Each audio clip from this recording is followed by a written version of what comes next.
расман муҳорибаи рейтингӣ дар вазни миёна панҷум рақами рейтинг Роберт Уитакер бо рекорди 26.8 зидди 13-ум рақами рейтинг Риня Деридер бо рекорди 22 рӯзи 26 июл дар турнири UFC Fight Night дар Абу-Даби. Ассалому алайкум дӯстон, хушомадед ба шабакаи мо. Дар навори имрӯза оиди тозатарин ва муҳимтарин хабарҳо аз ҷаҳони ММА гап мезанем. Шумо бошед моро бо лайк ва комментариҳои худ дастгирӣ кунед. Ҳиҷомаи бепул барои шумо. Агар ки дар вақти дору харидан аз ширкати Шифофармо аз номи канали Паҳлавон гап занен, пас шуморо бепул ҳиҷома мекунанд. Доруҳо барои хунукзадагӣ ва қавӣ кардани мардонагӣ, барои фарбе ва харобшавӣ, барои ришу мӯйсарбарорӣ, барои дарди дил, дарди мушакҳо ва ҳамчунин равғани сиёҳдона ки пайғамбар саллаллоҳу алайҳи васаллам гуфта буд ки ба ғайр аз марг ба ҳамаи дигар дардҳо даво мебахшад. худи ҳозир ба номерҳои дар рӯи экран буда занг зада доруҳои даркории худро харидорӣ кунед ва ҳатман аз номи канали Паҳлавон гап занен. ҳамин гуна шумо ҳам доруҳои даркории худро ба даст меорен ва ҳам канали моро сахт дастгирӣ мекунед.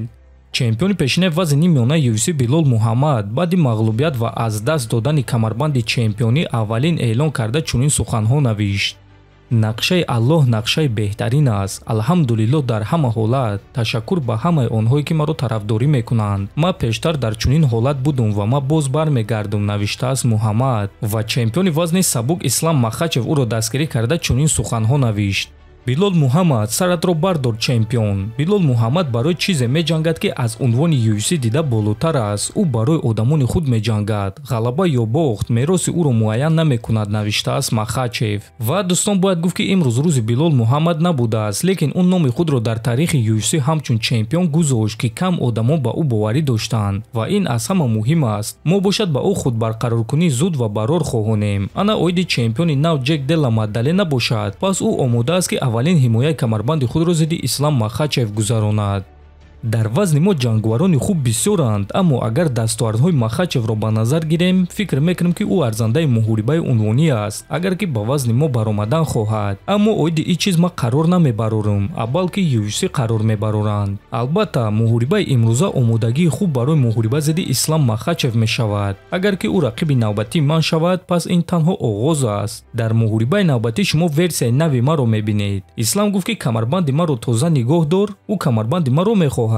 пас бигзор ки биёяд ва кӯшиш кунад ки ӯро гирад, гуфтааст Маддалена. дӯстон, фикр мекунем ки ин муҳорибаи хеле шавқовар ва дурахшон мешавад ва ҳамавақт вақте ки чемпиони як вазн дар дигар вазн чемпион шудан мехоҳад, чунин муҳориба таваҷҷӯҳи бисёриҳоро ҷалб мекунад. аз ҳамин сабаб ин муҳориба ҳамчунин хеле машҳур шуда метавонад. ба фикри шумо дӯстон, дар чунин муҳориба ки ғолиб шуда метавонад? метавонед фикрҳои худро нависед. мо бошем мегузарем ба реаксияи ҷангвари эҳтиётии муҳорибаи Муҳаммад ва Маддалена тобови ҷангвари вазни миёна Иен Гери.